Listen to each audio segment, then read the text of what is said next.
Okay, मैं आपको second part में लीवर के बारे में समझाऊंगा कि किस तरह मसल्स जो होते हैं उनमें ग्लूकोज जो है ग्लाइकोजन से ग्लूकोज कन्वर्ट नहीं हो पाता, क्योंकि उनमें स्पेशल एंजाइम नहीं होता। तो उसे लीवर के पास जाना पड़ता है, फिर लीवर कन्वर्ट करता है ग्लूकोज में।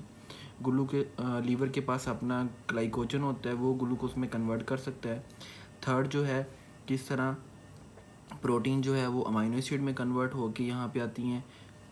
एंड फोर्थ इज़ दैट के यहाँ से किस तरह ट्राइसाइल ग्लिसरॉल से फैटी एसिड और ग्लिसरॉल आपस में टूटते हैं और वो लीवर में जाते हैं, और लीवर में किस तरह कीटोन्स बनते हैं और सब कुछ। ओके जी, अब हम ग्लाइकोजिनोलाइसिस के बारे में पढ़ने जा रहे हैं। ग्लाइकोजिनोलाइसिस का सबसे पहले बताऊंगा, उसके बाद मैं ग्लूकोनियोजेनेसिस पे आऊँगा। तो लीवर में जो glycogen stored breaking down in liver, breaking down in liver. तो जब जब भी इसकी ज़रूरत पड़ेगी तो स्टोर्ड ग्लाइकोजन लीवर से टूट के ग्लूकोज बना देगा। जैसा कि इंसुलिन का काउंटर मैकेनिज़्म होता है ग्लूकागोन, एपिनेफ्रिन, कॉर्टिसोल और ग्रोथ हार्मोन। ठीक है, अगर ग्लूकागोन, एपिनेफ्रिन, कॉर्टिसोल बढ़ रहा है, इसका मतलब इंसुलिन का लेवल कम है। ठीक है, काउंटर रेगुलेटरी हार्मोन्स हैं ये वाले। ओके, तो ये जो हार्मोन्स हैं इनकी इंक्रीज़ होने से यहाँ से जो लीवर है, यहाँ से ग्लाइकोजिनोलाइसिस वाला प्रोसेस स्टार्ट हो जाता है, and then the gluconeogenesis started. तो फर्स्ट ऑफ ऑल लीवर क्या करता है ग्लाइकोजिनोलाइसिस में? For example this is a cell of the from the liver. ठीक है, ये क्या करेगा कि यहाँ पे ग्लाइकोजन स्टोर है और ये ग्लूकोज में कन्वर्ट करके सर्कुलेटरी सिस्टम में भेज देगा ग्लूकोज को। ठीक है, और ग्लाइकोजिनोलाइसिस लीवर में परफॉर्म होती है। लीवर में ग्लाइकोजन से ग्लूकोज बन सकता है, लेकिन हमारे जो मसल्स हैं, फॉर एग्जांपल ये एक मसल है। ठीक है, ये एक मसल है। ठीक है, इस मसल में क्या होगा कि इसमें ग्लाइकोजन स्टोर है, लेकिन लास्ट एंजाइम नहीं है जो कि ग्लाइकोजन को ग्लूकोज में कन्वर्ट करे। सो ग्लाइकोजन से सबसे पहले लैक्टेट बनता है, और लैक्टेट जाता है लीवर के पास, और लीवर फिर इसे ग्लूकोज में कन्वर्ट करता है। ठीक है, ग्लूकोज में कन्वर्ट करेगा। अब ये वाला जो मैकेनिज़्म है ये तो हमारे लिए अच्छा नहीं है, क्योंकि बॉडी में इंसुलिन नहीं है जो रिसेप्टर ट्रांसपोर्टर को GLUT4 जो मैंने बताया था पिछली वीडियो में, उसे क्रॉस करके सेल के अंदर जाए।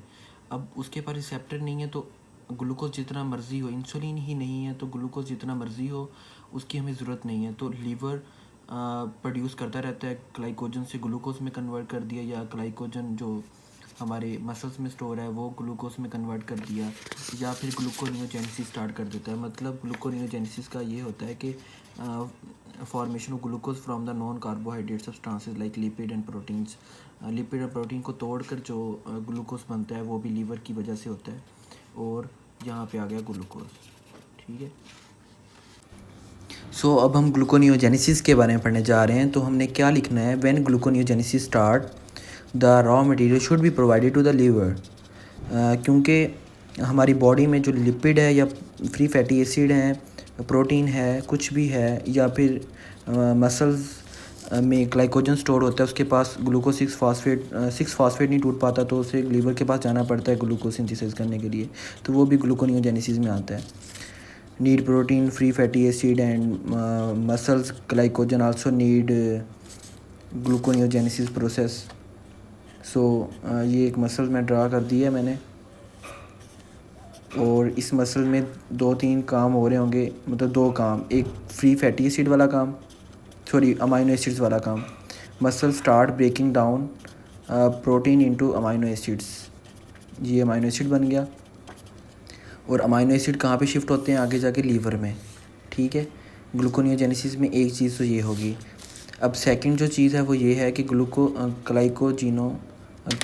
ग्लूकोनियोजेनेसिस में जो ग्लाइकोजन है, मसल्स में जो ग्लाइकोजन है, उसमें मैंने बताया था कि ग्लूकोज 6 फॉस्फेट कभी भी स्प्लिट नहीं हो सकता। सो उसे लीवर चाहिए टूटने के लिए। तो सेकंड प्रोसेस तो ये हो गया। और जो थर्ड प्रोसेस है ग्लूकोनियोजेनेसिस में, मतलब ये हम नॉन कार्बोहाइड्रेट सब्सटेंस से बना रहे हैं ग्लूकोज। हालांकि रिक्वायरमेंट तो नहीं है, लेकिन फिर भी बनाना पड़ रहा है। और ये जो ग्लूकोज 6 फॉस्फेट है ये ग्लूकोज में तो कन्वर्ट नहीं होगा मसल्स में, तो ये किस में कन्वर्ट होगा? अब ग्लूकोज 6 फॉस्फेट इसके पास एंजाइम नहीं है, तो जैसा कि मैंने बताया तो वो लैक्टेट में कन्वर्ट हो जाएगा, फिर लैक्टेट लीवर के पास जाएगा। ठीक है, ये हमारा सेकंड प्रोसेस हो गया। और आगे नेक्स्ट जो है मसल्स में क्या होता है, अमाइनो एसिड्स होते हैं, मतलब प्रोटीन्स होते हैं। तो प्रोटीन से अमाइनो एसिड्स से जो हम कन्वर्ट करेंगे तो वो ये हो जाएगा कि प्रोटीन अमाइनो एसिड जो है वो लीवर में चले जाएंगे और लीवर सर्टेन एंजाइम्स के थ्रू उसे ग्लूकोज में कन्वर्ट कर। ओके जी, अब जो हमने फैट सेल एक ड्रा की है उसके साथ मैंने लीवर बना दी है।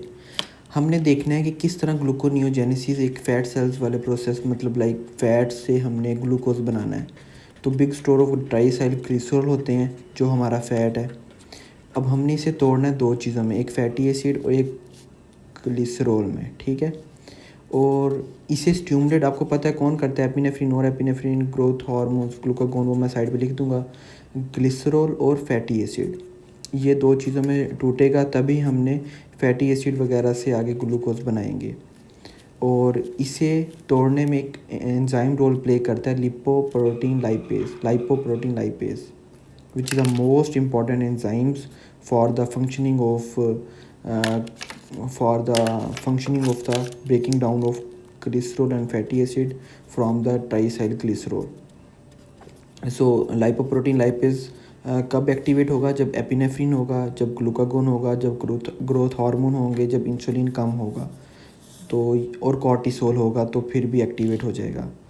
और हमें ये चाहिए क्योंकि हमने ग्लूकोनियोजेनेसिस स्टार्ट करवानी है, हमें ग्लूकोज चाहिए। हालांकि बॉडी का एक रिवर्स मैकेनिज़्म स्टार्ट हो जाता है, हालांकि ऐसा होना नहीं चाहिए, लेकिन बॉडी अब क्या करे, ऐसा होता है। हालांकि हमें ग्लूकोज की ज़रूरत नहीं है, लेकिन हमें तो इंसुलिन की ज़रूरत है, वही रिसेप्टर को क्रॉस नहीं कर रही, मतलब ट्रांसपोर्टर को, GLUT4।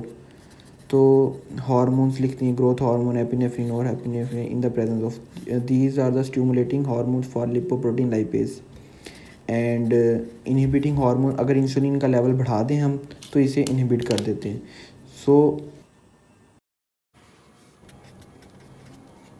तो अब हमने क्या करना है कि जो फैटी एसिड है ये लीवर के पास भेज देना है। तो जब लीवर के पास चला जाएगा तो क्या होगा, अब सारा फैटी एसिड लीवर में यूटिलाइज नहीं हो सकता। So free fatty acid not utilised in all gluconeogenesis process. ठीक है, तो एक तो ये प्रोसेस हो गया। सेकेंडली फैटी एसिड कंबाइन करता है एसिटल कोए के साथ माइटोकॉन्ड्रिया में, फिर कीटोन बनाने स्टार्ट कर देगा। और कीटोन एक एसिडिक मतलब कीटोन हाइड्रोजन आयन को इंक्रीज़ कर देते हैं। ठीक है, टेकन इनटू द माइटोकॉन्ड्रिया। जब रिमेनिंग फैटी एसिड होगा जो ग्लूकोनियोजेनेसिस में यूटिलाइज नहीं होता, फैटी एसिड प्लस एसिटल कोए हमने कीटोन बॉडी बना देनी है। ठीक है, तो माइटोकॉन्ड्रिया में क्या क्या जाएगा, फैटी एसिड जाएगा और क्या जाएगा, एसिटल कोए।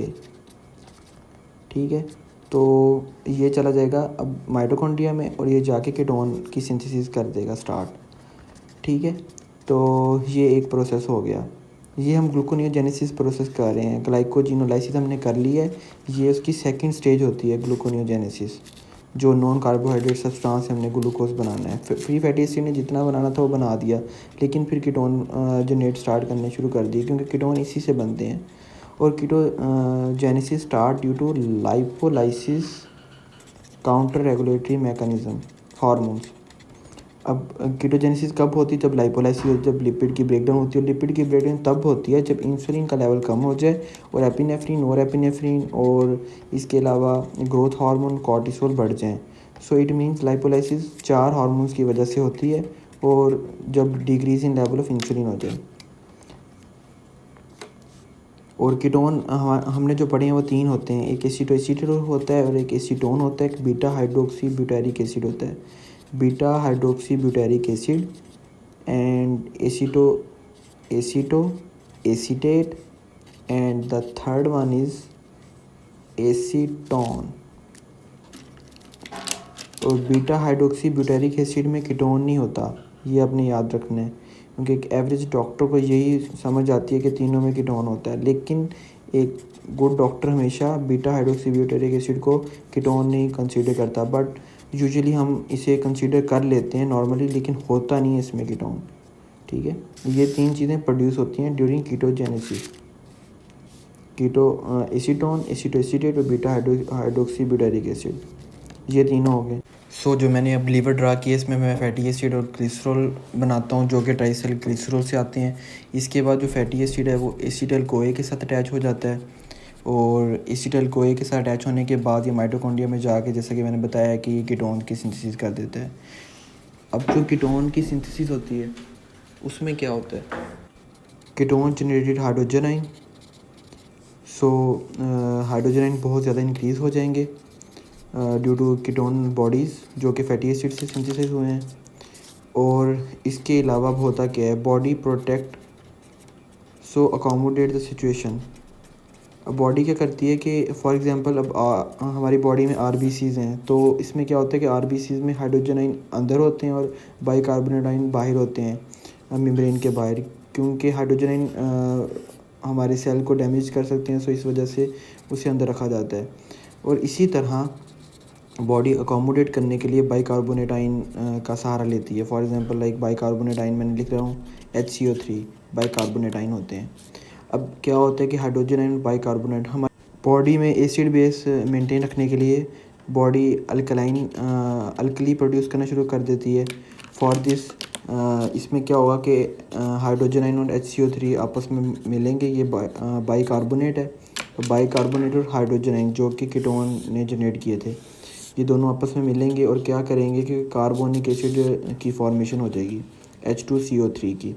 और H2CO3 आगे फर्दर अगर ये रिवर्सिबल प्रोसेस होता है, सो कार्बन डाइऑक्साइड और वाटर में कन्वर्ट हो जाएगा और कार्बन से हम जब सांस लेंगे तो बाहर निकल जाएगी। और respiratory centre of the brain activate हो जाता है इससे, क्योंकि हमारे ब्रेन में कुछ सेंटर्स होते हैं, अगर कार्बन से इंक्रीज़ हो जाती है तो वो एक्टिवेट हो जाता है हमारा ब्रेन सेंटर, तो उसमें रिस्पायरेशन को इंक्रीज़ कर देता है। लेकिन कार्बन डाइऑक्साइड डायरेक्टली इंक्रीज़ नहीं करती। होता क्या है हमारी बॉडी में कि हमारी बॉडी में, ये मैंने एक ब्रेन बनाया है, हमारी बॉडी में ब्लड ब्रेन बैरियर होता है, उससे हाइड्रोजन आइंस नहीं जा सकते।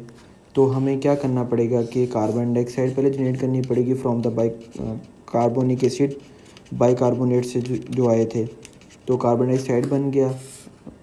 अब ये हमारी बॉडी में एक है ब्लड ब्रेन बैरियर, तो कार्बन डाइऑक्साइड अंदर चले जाएगा इसके अंदर, क्योंकि कार्बन डाइऑक्साइड ईजीली डिफ्यूज़ हो जाती है कहीं पे भी, चाहे वो कोई भी बैरियर हो, टेस्टिकुलर बैरियर हो या फिर ब्लड ब्रेन बैरियर हो या आई में बैरियर होता है, वो भी कार्बन डाइऑक्साइड हर जगह चली जाती है। So carbon dioxide small molecule होने की वजह से अंदर चली जाएगी।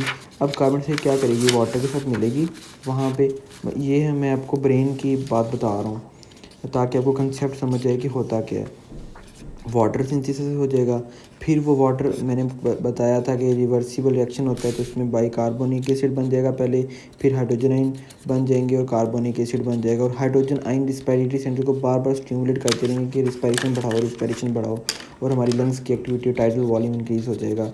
मतलब हम डीप एयर ब्रीथिंग वाला प्रोसेस स्टार्ट हो जाएगा, हम इंस्पायरेशन को ज़्यादा लेंगे, tidal volume increase, acidosis increases. ठीक है, फॉर जब भी एसिडोसिस इंक्रीज़ हो जाएगी तो ब्रीथिंग रेट भी बढ़ जाएगा। और इसमें पेशेंट के साइन क्या होते हैं कि पेशेंट को एक तो जो हमें स्मेल आती है पेशेंट से, वो भी कीटोन्स एक फ्रेगरेंस प्रोड्यूस करते हैं जिस वजह से हमें आती है। ठीक है, और हाइड्रोजन आइन हमारे ब्रेन को स्टिमुलेट करते हैं। तो एक तो पेशेंट के चेहरे से मतलब सांस से हमें खुशबू आ रही होगी, और सेकेंडली वो बहुत ज़्यादा डीपली ब्रीथिंग कर रहा होगा। ठीक है, तो ये मैंने लंग्स बना दिए। तो हाइड्रोजन आइन किस तरह नर्व को स्टिमुलेट करते हैं कि लंग्स को, कि वो ब्रीथिंग रेट को इंक्रीज़ कर दे। तो ये आपका सारा प्रोसेस हो गया। इसे हम कॉस्मोल्स ब्रीथिंग भी कहते हैं, कॉस्मोल्स ब्रीथिंग, या इसे एसिडोटिक ब्रीथिंग भी कहते हैं। ऐसे दोनों नाम दे सकते हैं क्योंकि इसमें टाइडल वॉल्यूम इंक्रीज़ हो रहा है। तो एसिडोटिक ब्रीथिंग भी कहते हैं क्योंकि इसमें हाइड्रोजन आयन बहुत ज़्यादा हैं। ठीक है, तो tidal volume increases and there are two name, Kussmaul's breathing and acidotic breathing. So हमारे ये कवर हो गया जो भी है। पार्ट 3 में